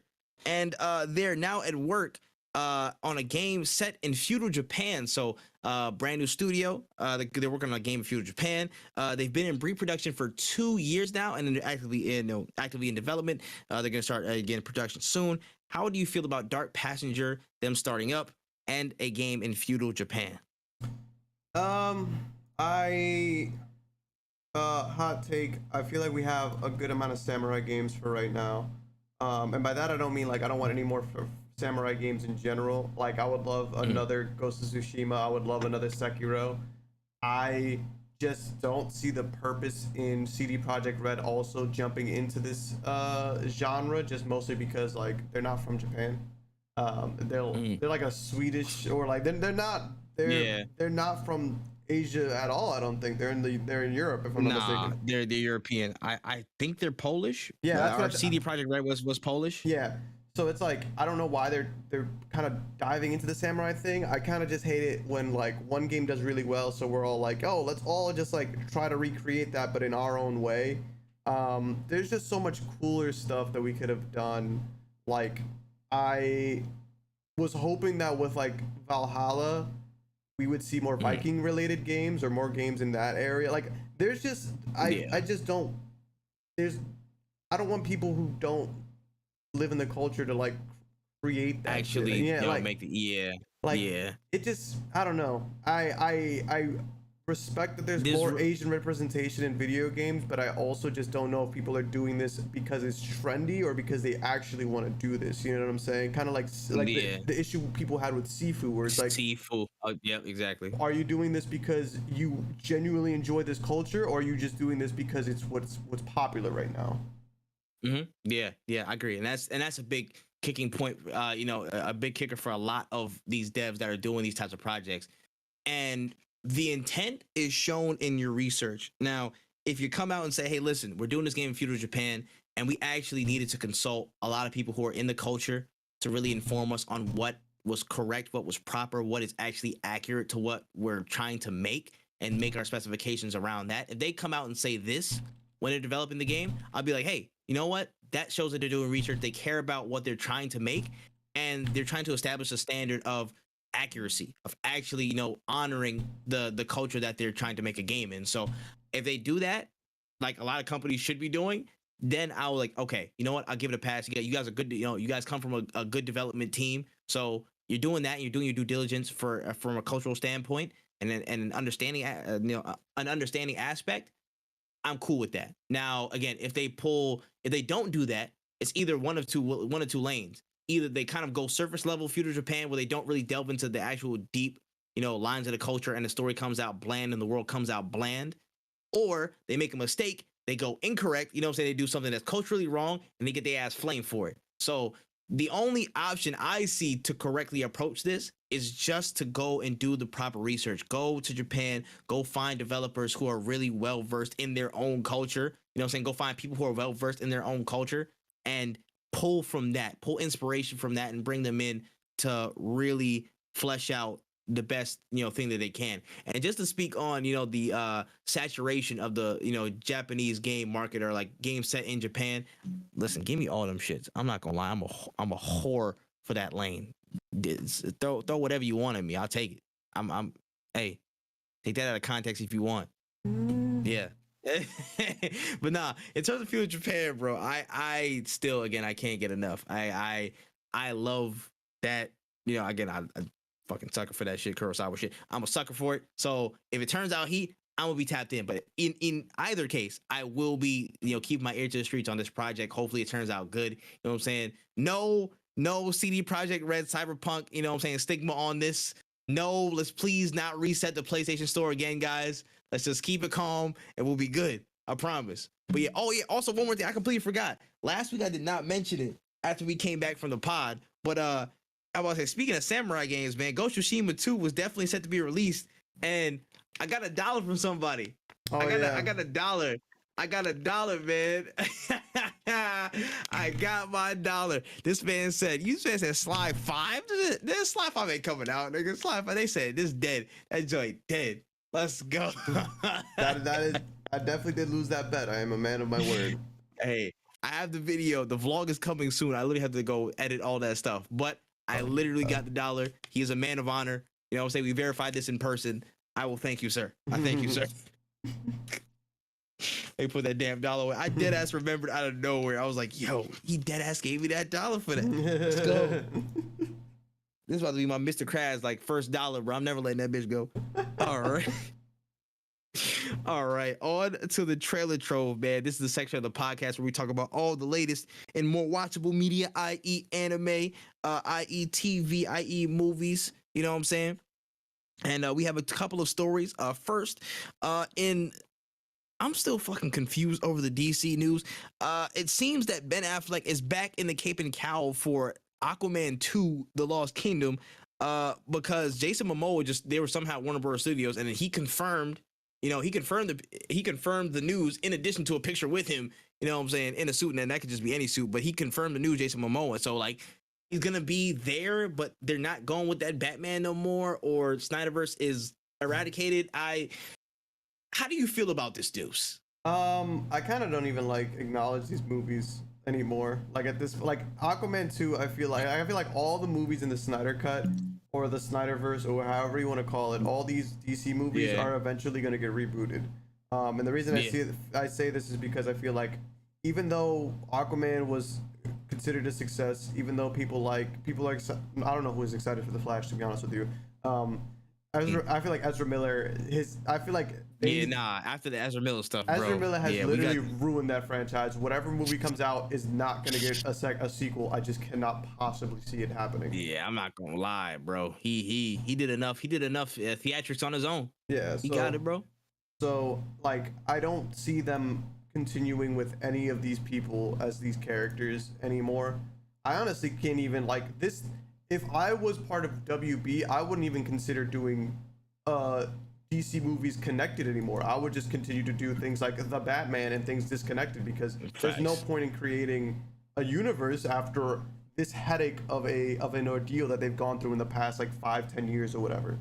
I'm not surprised Ben Affleck is back. They probably were like, hey, we can't get anybody to be Batman, so we want to pay you $1 bajillion again, and you'll just put the suit on. And Ben Affleck is like, I'm doing nothing but banging J-Lo, so yeah, I have the free time. Like, why not? Like, you know, I don't sure, man. I don't see Aquaman 3 coming out, because like Amber Heard is Mira, and like we all see how great she is in the press right now. Like it's just a messy situation entirely at Warner Brothers Studios. I don't know what is going to happen with that franchise. Ben Affleck coming back was the least shocking thing to my understanding. Yeah, I'm not gonna lie. I'm just a giant clusterfuck of what is going on over there, bro. I feel like they're, again, in between like four minds. They're like, okay, do we like just completely reboot this? Do we just like stop everything? But they don't want to stop the train because they already have movies coming out, like the second Shazam. They have all these other stuff. So why would they stop the current, I guess, slate of DC stuff that they're doing? They're trying to find a way to get in and out. I feel like Flash was that, but now that Flash is ruined, they're like jumbling plans again. So DC is in a tough spot in terms of the extended universe, bro. They're in a tough spot. They better hope The Rock does numbers, nigga, or else it's a wrap for you, bro. Y'all better pray that Black Adam does some numbers, bro. Y'all better pray. The only thing I could possibly see happening is like Black Adam, and I don't even know if this is ever in the comics, but somehow doing a multiverse of madness type reset of the universe, or somehow, some way, and being like, okay, we're gonna keep The Rock because we know that The Rock is gonna sell movies. He resets the DC universe, and now we have a new universe where we're bringing in new non-problematic actors to continue this slate of movies. Like, stop bringing in big names and just make some big names. You know what I'm saying? Chris Evans wasn't Chris Evans before Captain America. He was Chris Evans. He was in a few good movies. Like, that's like make your franchise. Don't let these people make the franchise. Baby. You know what I'm saying? Like, I think they really need to just slow it completely down. Slow everything down and let people with a passion for this get their hands on it, not people with a name to get their hands on it. Maybe keep Jason Momoa. Maybe. Yeah. I agree. And in some parts they're doing it like with different motherfuckers. Like, I mean, like, what's his name? Hodges or whatever like that. Whoever's playing Hawkman. Like, you know what I'm saying? I rock with Buddy. But yeah, I agree with you on that point. They just need to like scale it back, do a reset, and really like reapply themselves and what they want in terms of any connected universe. Again, I would reiterate from a previous episode, don't touch Batman. I will hurt somebody if you touch Batman. Leave it the fuck alone. Don't go nowhere near it. Give it the time it needs. It's going to be amazing. It will honestly put the whole DC brand on his back. Just don't connect it. Just make sure there's like a border between you guys. You know what I'm saying? Just like a nice pillow border on the bed. Don't touch it. Don't tell Power Pass and hi. Don't comment, you know what I'm saying, on anybody's hair over on that side. Just leave it. Leave it be. It's cool. Yeah, that's good. But yeah, that's all I have to say about that, bro. God bless DC, bro, because they had some trouble. And the next and last story of the trailer trove, damn, this is going to be a lot. But Marvel came through, of course, with their panel, and then they really talked about the future of what was going on over the past few weeks and months. Of course, everybody's complaining, oh, Marvel's going nowhere. The MCU's kind of stagnant right now. There's no direction. And here comes Kevin Feige on the SDCC stage to let you guys know, hey, we got a direction, motherfuckers. We got a direction. So he talked about, the close of, the phase 4. There's going to be a couple more projects, of course, between now and the end of this year. With what's it called? A couple different projects being included. I'll talk about those in a minute. But we started off with She-Hulk, and we got a trailer for She-Hulk, another trailer that's coming in. Showed off, again, more of her powers, more of her interactions with some people like Emil Blonsky, aka Abomination, just how she's dealing with the world. Really, really interesting, takes and stuff like that. Pretty funny delivery. I was enjoying the trailer more. Again, just different stuff. We saw Wong in there as well, and so we saw his involvement, I guess, in the story and how he might, know Abomination from different things. Because we saw him at Shang-Chi. He was talking to Abomination, and at the end of the trailer, just out of nowhere, this man Daredevil just front flips into the frame. So we're gonna have Daredevil in the show. Personal, thank goodness, because my heart is full because I've seen Daredevil. But what do you think of the trailer? What do you think about some of the new stuff we saw for She-Hulk? It looks really interesting. I think the She-Hulk show is going to be a good segue into the newer stuff. I think it's the perfect character for that because I feel like She-Hulk in the comics had her hands in a lot of different areas. So I'm excited for them to bring this character into the forefront. And it's just interesting to see like the dynamic of like people who are normally on shows going into normally on movies going into shows like Mark Ruffalo, and then people who are normally on shows who are now might end up in their own movies. So I'm excited to see what that happens. This Disney Plus subscription is looking very close to getting copped. Is what it's looking like to me. I have been able to avoid it for a while, but it's looking like I have no real reason not to get it at this point, and it's really getting on my nerves because I don't want to pay for it, but we might end up paying for it. Hey, listen, I'm gonna keep it a real stack with you, man. She-Hulk is gonna be fire. I think it's gonna be pretty fire, man. Like, again, just her, the mix of comedy, again, the characters that she's involved in, the things that are gonna be set up. Again, all these different organizations, the different, again, just cast of characters and stuff like that. The fourth wall breaking is going to be pretty dope, I'm pretty sure, because she does do that. So it's like, is there so many good elements and only slight negatives because my heart hurts because the Hulk is reduced to that, and the Hulk is whatever. That's a whole nother conversation for a whole nother day. That's a different part of my heart that hurts, and we're going to address that later. But She-Hulk looks pretty dope, man. And again, fucking Daredevil. So I think it's going to be a really good show. It's coming out August, and I think it's going to be a good time. Very enjoyable. To me, I think, again, this next wave of Marvel shows has been better, honestly. Like, they've been pretty good since Loki. Like, Loki was like a high point for me, like the highest show that we've gotten so far. But I personally enjoyed these past couple, like Miss Marvel, and like more than others. Honestly, I feel like I would, came into it a blank slate, and I feel like it was better. So I feel like it's going to be the next step up, and again, really segue stuff into the next few phases. And speaking of the next few phases, again, Kevin Feige was back on stage. He was talking about it. He was like, yeah, y'all want to wonder what's next. I wish I had a snapback to reenact and cosplay this motherfucker right now. But anyways, it's like, you guys want to know what's next, huh? He said the multiverse saga is now coming at the end, after the end of phase 4, going into phase 5 and 6, that will be known as the multiverse saga. It has been confirmed, and there is a lot of projects in between these two to talk about. So first and foremost, let's talk about phase 5. I was trying to do it in his voice, but I couldn't do it, whatever. Phase 5 has several movies down. I did not include the dates, but you can find the dates online because that was a lot of words to talk about. But we'll break it down. Phase 5 is kicking off first with Ant-Man Quantumania, and then there was a reveal trailer at Comic-Con that showed off Kang in, I guess, in one other form. You know what I'm saying? Looking real ominous and shit look crazy. And after that, we'll have Secret Invasion. After that, we'll have Guardians of the Galaxy Volume 3. After that, we'll have Loki Season 2. And around the same time, we'll have the Marvels. After that, we will have Blade. After that, Ironheart. After that, Agatha Covenant of Chaos, the TV series. After that, Daredevil Born Again with Charlie Cox and Chris Donofrio returning in an 18-episode season. After that, we will have Captain America New World Order. And after that, we will have the Thunderbolts to round out Phase 5. So looking at that, how do you feel about the phase? How do you feel about some of the projects? You know, what are you feeling from that lineup?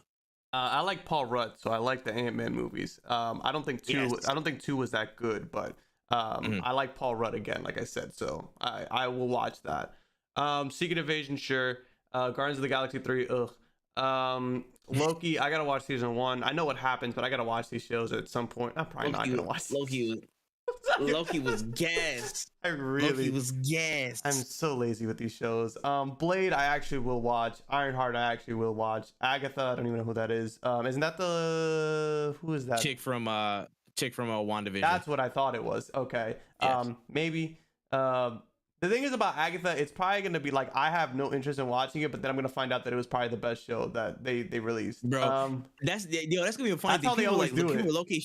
People low-key shitting on it, but I'm like, yo, Catherine Hahn's actually like the actor that plays her. She's actually fire. So I'm like, it might actually be a pretty dope show, and people wouldn't realize until it's too late. Yeah. And it might have Doctor Strange in it, so I really can't miss that. Daredevil, I was a big ass fan of season 1. I think that's one of the best shows, one of the best Netflix shows. My film teacher ruined it for me, but it's still a good season. And so I would like to see a new Daredevil TV show. 18 episodes is a little steep. I don't know if I like that episode count, to be honest with you, but we'll see what happens. I can't write it off just yet. New Captain America, we love to see it. I love to see what Captain Amaki is gonna be doing. He's not Tupac. You know what I'm saying? Let's see. Thunderbolts. Sure. Whatever. Like, there's things I'm going to miss and I'm just gonna watch a video on, and there's things I'm actually gonna watch. It looks good enough for me to be like, okay, Marvel has some good movies coming out that seem they have good content coming out in the terms of like it's different from what I'm used to. Yeah, 100%. I feel like it's gonna be. I feel like this lineup is trying to really branch out the feel of a phase, because a big complaint and a big, I guess, criticism of the MCU in the past is that a lot of these movies just feel the same, bro. A lot of these movies feel the damn same. They're the same shit. It's the same feel. Yeah. It's cookie cutter for a lot of them. And I feel like this phase might do a lot to address that, because you look where, like some of these are trying to go in like different directions and whatnot. Like, okay, Ant-Man is going like, again, they have their funny theme, but with Kang in there, I feel like they can get super serious, super quick. Like, that's going to be like the kickoff, everything. When you first see Kang, it's going to be trouble, like 100%. So I feel like that's going to really set the tone for how serious Kang's going to be as a villain, in future movies, and really kick off that sense of, yo, he's going to start popping up everywhere because of his variants and stuff like that. So that thing, I think it's going to start happening. That's going to be a really, I think, a really important tone setter. I hope Ant-Man nails it. Going down the list, Secret Invasion is going to be a dope ass show. There was some murmurings, of course, from the trailer that was showing off. It didn't go online, but of course it was at Comic-Con. There was some just thoughts of all the scrolls just being everywhere and stuff. Like, there was a description of somebody walking into a restaurant talking with somebody. He was going to try and assassinate him, and like everybody turned to a scroll and was on his ass. So it just kind of really shows that claustrophobic theme. Again, Nick Fury is going to be in that. You know what I'm saying? He's been off planet for how many years now? So it's going to be good to see him back in that role. Him and Maria Hill. That's going to be dope. Guardians of the Galaxy 3.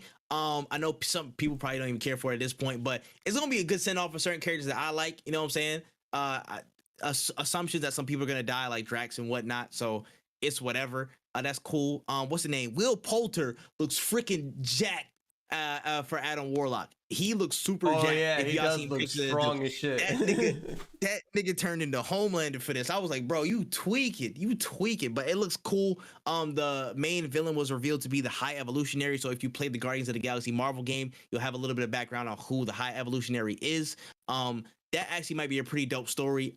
Interested to see how that plays out. And again, will it be the official end of Guardians of the Galaxy as a series for now? Will it transition to another Guardians team? Maybe we'll find out when the movie comes out. Loki season 2 is gonna be crack cocaine. I'm gonna let y'all know right now, if you haven't watched season 1, go watch that, because the first scene was fantastic. The way it ended off was superb, and it was a direct tie-in to everything we're gonna be seeing with all this Kang stuff and multiversal war. So Loki season 2, I feel, is gonna be a real big escalation point for a lot of those story beats in terms of the major arc that's going to be happening.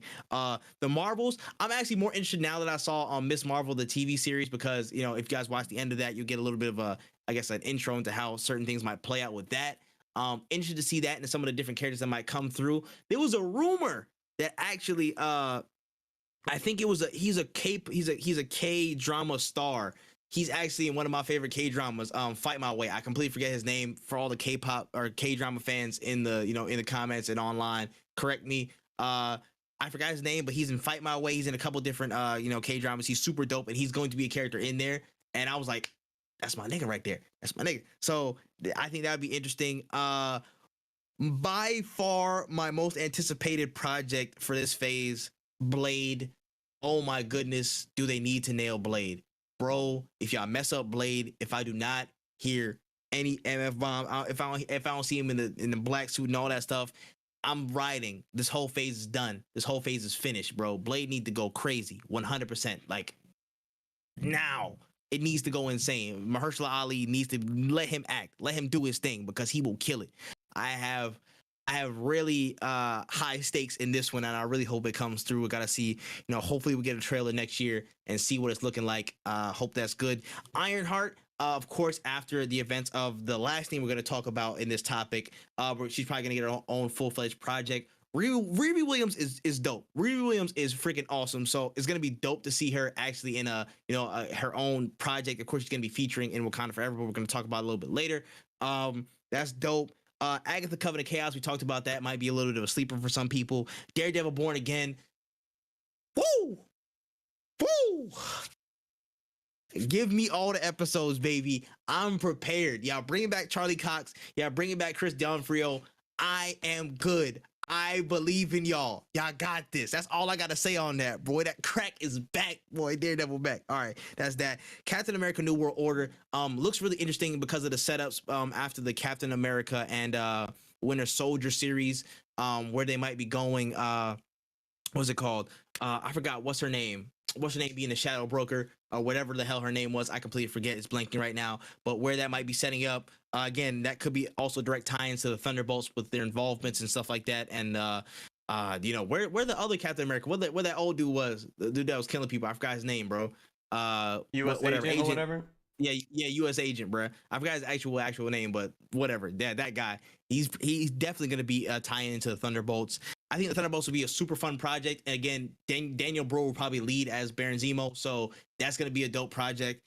Phase 5, I think overall will take us a lot of different places, and hopefully will give us a lot of different feels in terms of the story.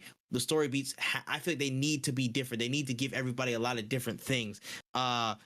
I'm really hoping a Secret Invasion is dark. I'm really hoping a Secret Invasion is like on the nose, very, very there. Daredevil, keep it very close to that theme from the first series. You know what I'm saying? That'll give you a very different feel. Blade, I think got to be a different feel. And I think overall, this should really be a solid phase that really draws people back in with what they're building into phase 6. So they also talked a little bit about phase 6. Not everything was revealed for phase 6, but Kevin Feige talked about 3 projects that are coming.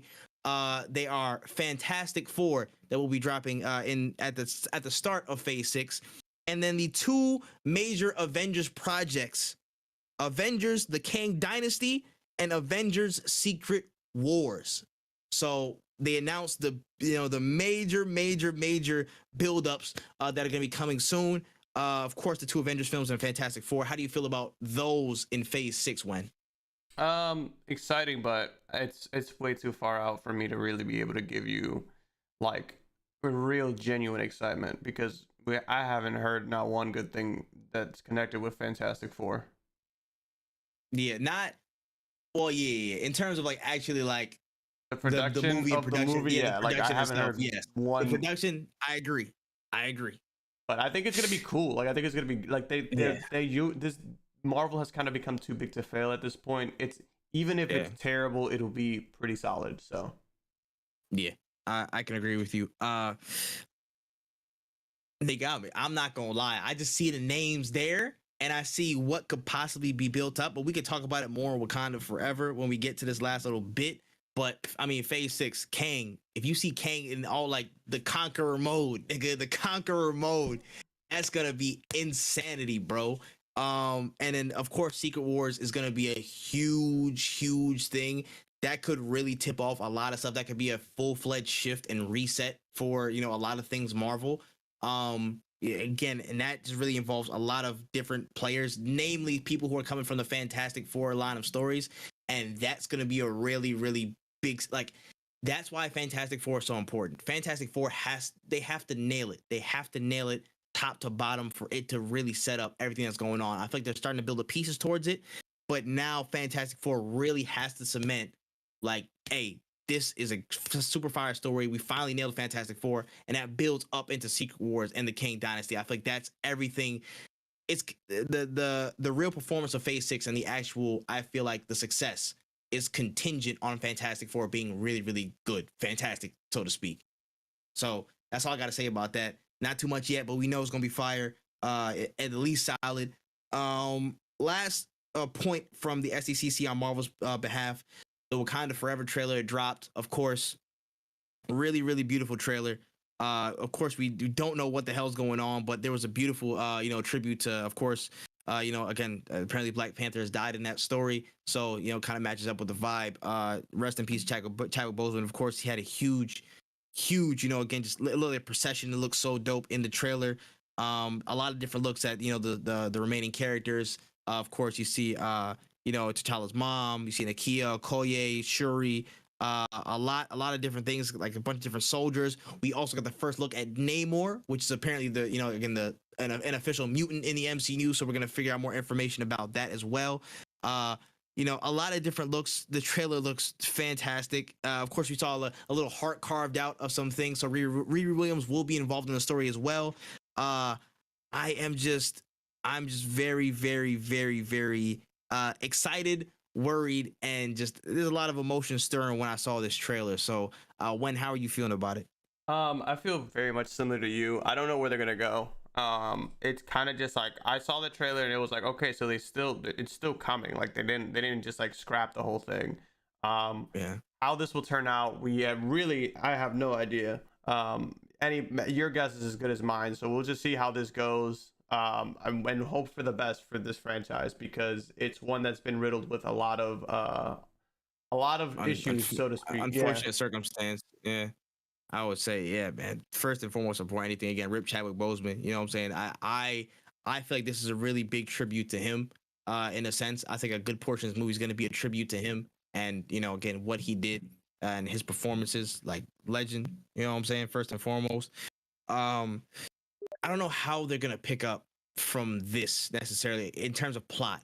Now again, there's the whole things of recast T'Challa. I don't think they're really gonna do that now unless there's again some type of multiversal switch around where they can cast a new actor. But I feel like that won't happen until Secret Wars, so they're gonna have to live with the story for now and actually make some things shake on that regard. I don't know how it's gonna connect with the plot necessarily, but Namor's gonna be there, so there's a chance he could kill T'Challa based off of that because of course what I'm saying, the Atlanteans and then Namor and them, they got beef with Wakanda and shit. So there's gonna be that whole conflict that comes through. There was somebody in the Black Panther suit that kind of was there at the end of the trailer. Nobody knows who that is. Somebody said it could be Nakia. Somebody said revive Killmonger. The theories have been going like all over the place. I don't know yet. I don't want to say anything, but something I will speak on is just a little bit of what they're pulling from and where it could lead. Now, this is just pure speculation. This is tinfoil time. But if they are going to start setting up things up for the future, and there was one part of the trailer where like it was just a bunch of armed soldiers looking through a little thing, and they was like looking for stuff. Are they looking for, again, is it just vibranium things revamped? Are they looking for different things here and there? They're looking for resources again.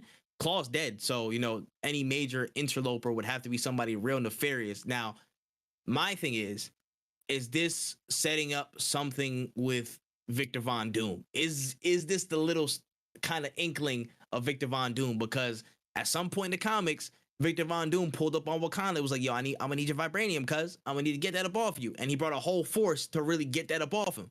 And that was a big part of him setting up for a lot of different stuff in the future in the comic line. So I'm wondering if this is kind of like that shadow hand, because looking at the placement of Phase 6, you see the Kang Dynasty, and then you see Secret Wars. If you're seeing Secret Wars, you know it's that main struggle between Reed Richards and Victor Von Doom. You know what I'm saying? Like, it's that struggle, it's that conflict that's at the forefront. So will Doctor Doom be a dark hand in this series, starting from Phase 4 and Wakanda Forever, going down the line into Secret Wars? I think there's a strong possibility. If they're going to draw from that story, which is a lot of what, you know, people have been saying online and what I've seen has matched up with, will it match up with it? It could. But do I want to see Doctor Doom in his capacity and be that shadow hand until he reveals himself, maybe around Fantastic Four time? 100%, absolutely. I think this is a really good way to go about it. And again, if you want to make Doctor Doom this nefarious, the hulking, like the menacing aura that he is, I feel like you start by placing silent hands here and there. You start placing silent hands, just like you did Thanos. You know what I'm saying? Like, oh, just put in a little like tidbits right there and little shadows and whatnot. You ain't got to reveal his face. You don't even have to reveal his person or who's cast as him. Just kind of show his movement, show where he is, where his forces are, what's going on with this and that. And then when you get close to Fantastic Four time, start to really plant those seeds. That's the only, I guess, thing I have super contention about. But everything else in terms of story, I have no clue. I don't know where they're gonna go with this. You know, after T'Challa dies, I don't know. It's gonna be an emotional ride. I'm gonna get choked up in the theater. Wakanda Forever is gonna be a wild, wild ride. I will say that. Yeah, I can't wait to see. I can't wait to see it all unfold. Right now, it's just all speculation. So I'm kind of just like waiting. Facts, literally, it's going to be a huge waiting game. But I know one thing that's for sure: I will probably be wearing all black to the theater just to mourn my nigga. So that's all I know, bro. I'm gonna be in a suit and everything. This shit gonna be, oh man, I need to get my bitch a shawl. She need to wear like, the whole funeral joint. Just 2 tickets, please. Oh gosh, but all right, that's the trailer trove. All right, moving on to the last few stories for the day. We got 3 more to go, and we got some pretty heavy hitting stories. First of which, we got a huge news break in the development of Grand Theft Auto 6, and we got some really big pieces of news, including the game's protagonist will be featuring one female lead, but it's kind of inspired by a Bonnie and Clyde story. So we get 2 female main characters in a sense. One female Latina that you will control, and it'll be in that kind of Bonnie and Clyde duo type of thing, based on, of course, you know, the robbing banks and stuff. So that would be kind of the crux of the story and the characters from that standpoint.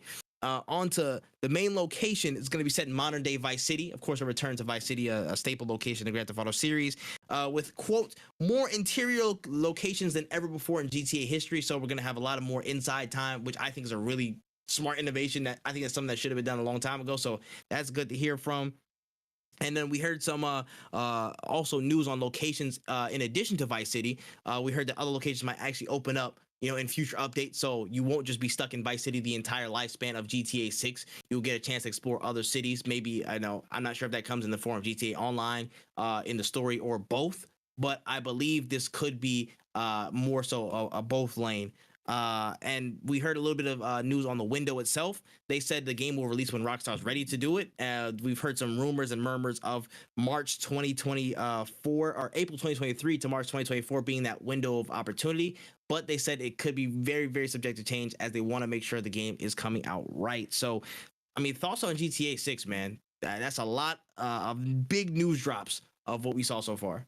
I'm actually really excited for this because it actually seems like they're making a new game. GTA 5 was different with the 3 character system, which is dope. I think a female character is long overdue in this franchise. A Latina character is awesome. I'm actually really excited for that. I hope the second female character is black, so we can get like a really good dynamic going. But honestly, it seems pretty cool. Like I like this game. I feel like is also still very much out there. In terms of timeline, we don't really know much. I just hope that they don't overemphasize online like they did with GTA 5, and I really hope that this game just has a lot of longevity. Yeah, 100%, 100%. I think that people like with GTA Online, with the advent of GTA Online, it's been out for damn near 10 years. I feel like people forget like how much fun people just had in a single player mode. You know what I'm saying? Yeah. Like a lot of that stuff spawned in a single player mode. You know what I mean? Just hanging around like the cul-de-sac on Grove Street and whatever. Like that was just single player stuff. People had the cheat codes and all that stuff from single player experiences. So getting back to the core of that and really innovating on what they know in the current formula of GTA to be again just different, just somewhat progressive, move forward a little bit, having a female lead and two female characters in that main story, I think is a really welcome change. We haven't had much, you know what I'm saying, aside from what's the name, my boy in GTA 5. I keep saying Lamar because Lamar, the damn blurb nigga. Yeah, Franklin, thank you, because the nigga is always in my head. So I about to say, so Franklin, and then before that, I about to say, like, who was the like the last person of color, like the light, CJ. yeah, CJ, the light skinned dude that was in GTA 4 because of the Gay Tony Yeah, DLC. yeah. I about to say, I cannot remember his name, but and the then Dominican dude, yeah.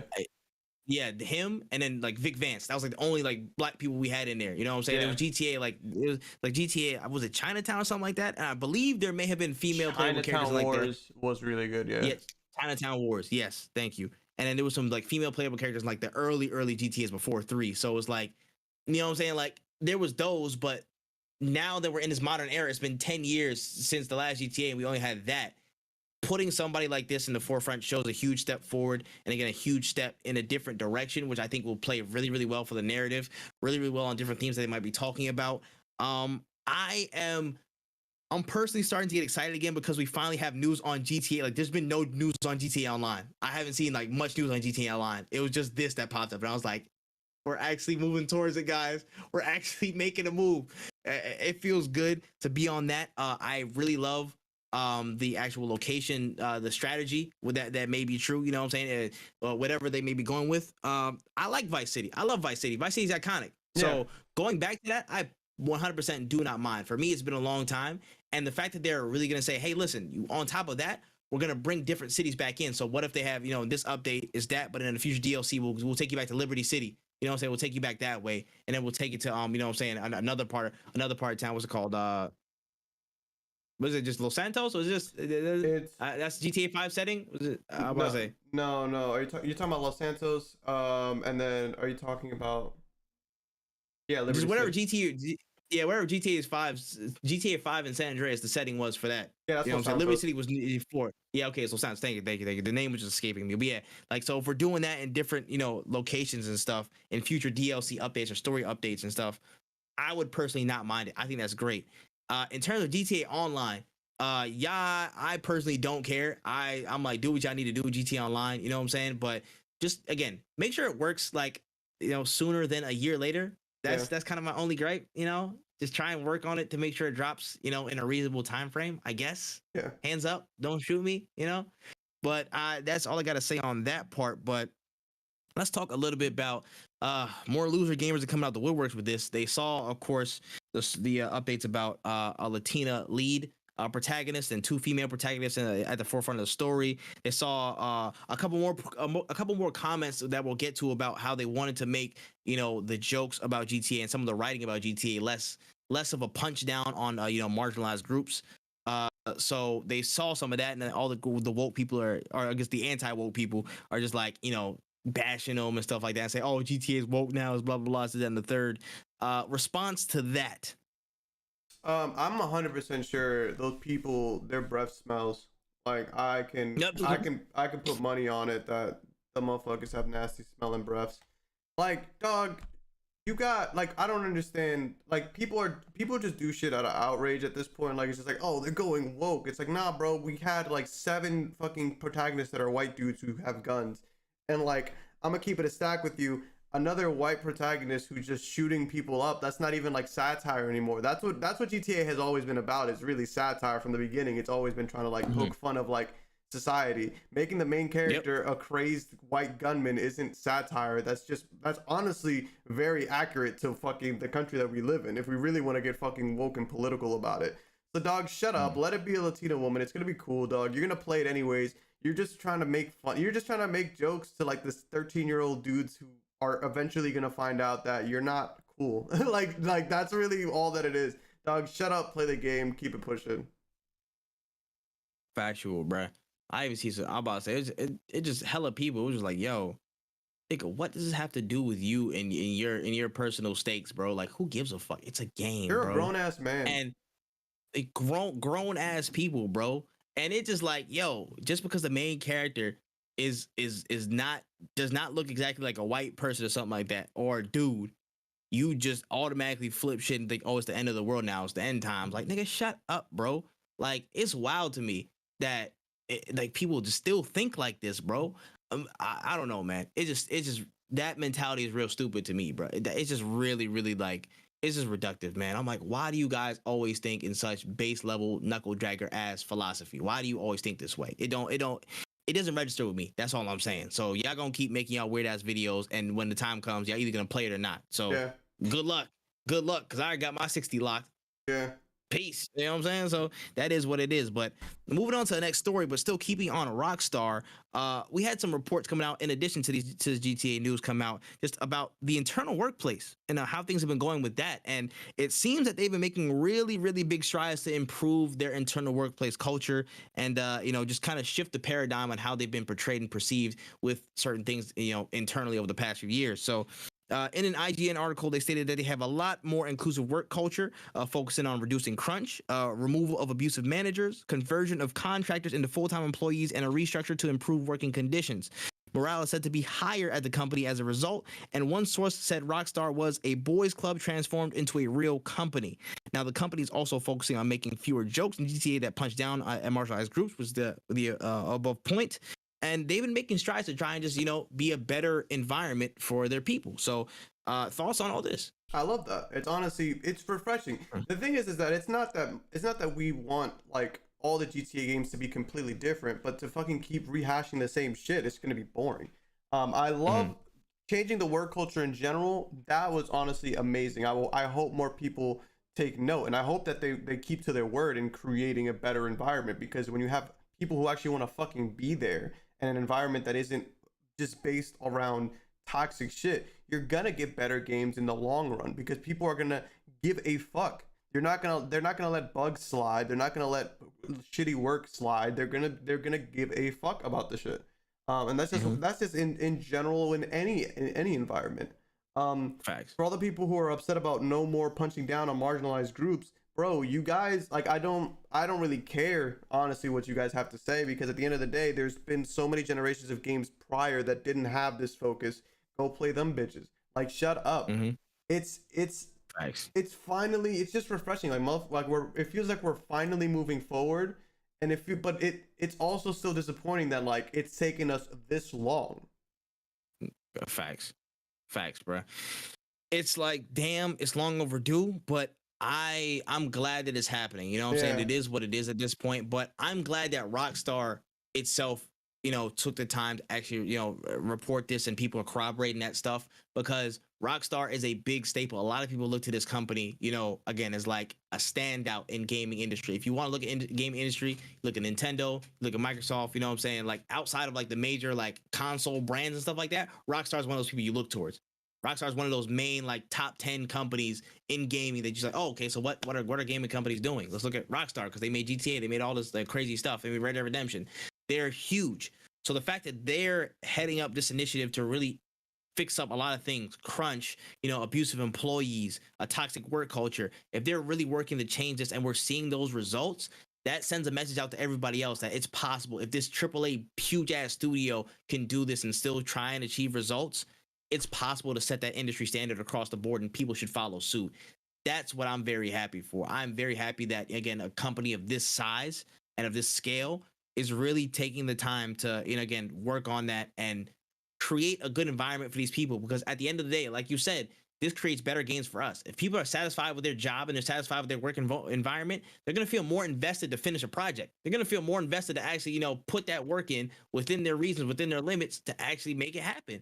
And that just means more stuff for us. We might actually get basketball in GTA 6. We might actually get some things that we've always wanted in GTA 6, because these people might have had better working conditions. Yeah. You know what I'm saying? And just to think how sooner that could have came if people adjusted, much sooner to that change, and actually, cared about their employees more sooner. But listen, that's by the by. That's whatever. I'm just glad that a company this big and this prominent in the industry is taking that initiative now.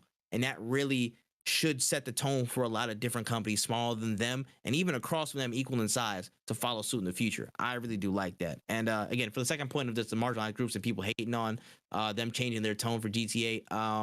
Yeah, I hope a bum flicks your lip. That's all I gotta say on that. Good luck.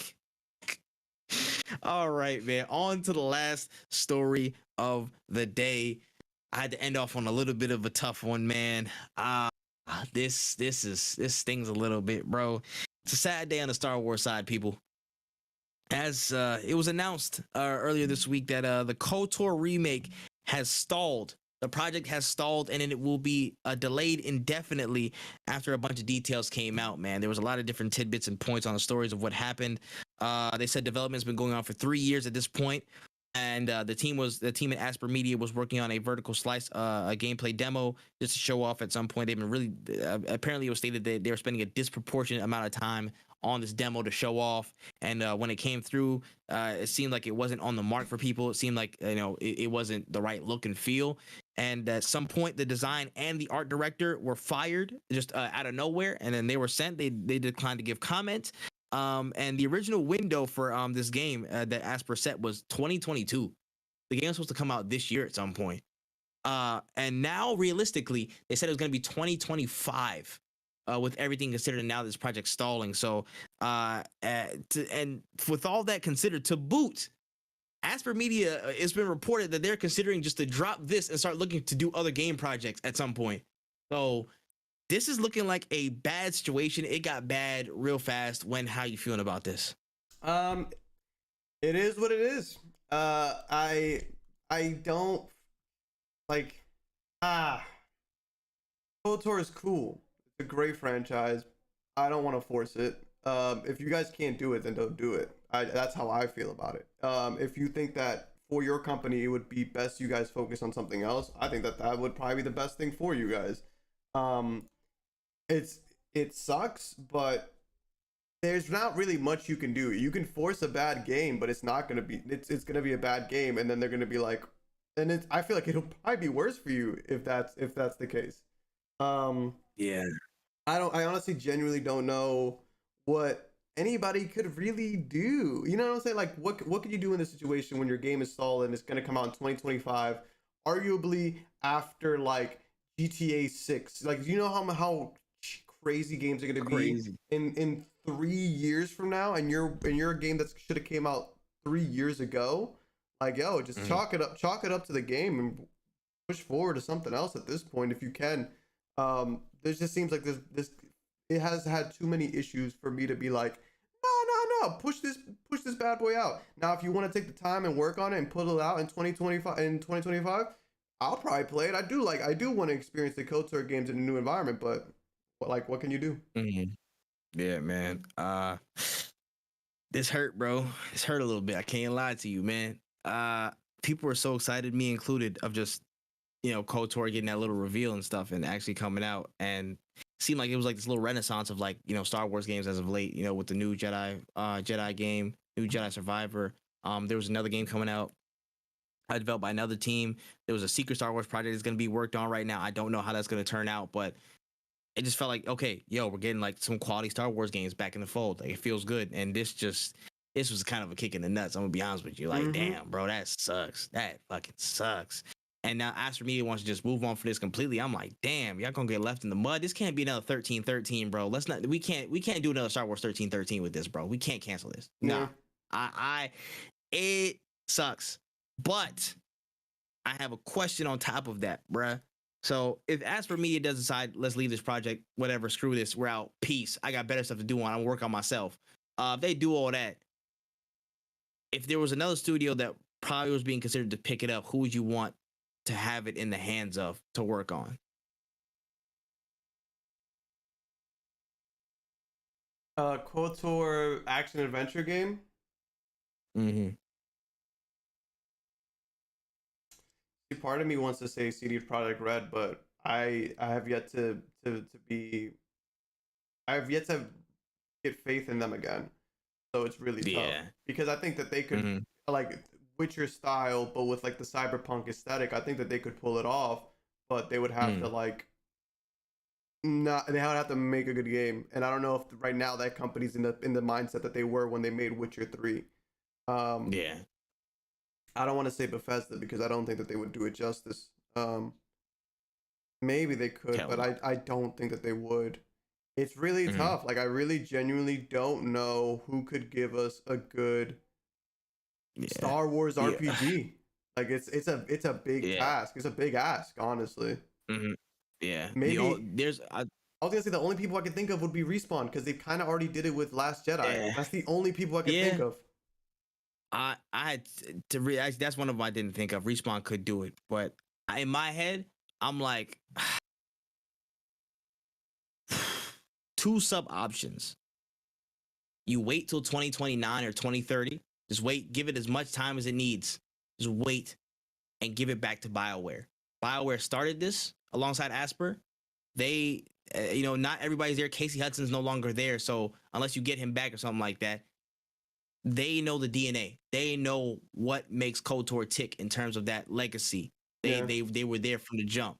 So waiting until 2029 after Mass Effect 4, after Mass Effect 4 is completely done and worked on, do not divert attention from Mass Effect 4. I will hurt somebody. Yeah. After that process is completed, let's start working on, KOTOR. And the KOTOR maybe by the end of the decade, I wouldn't be mad at.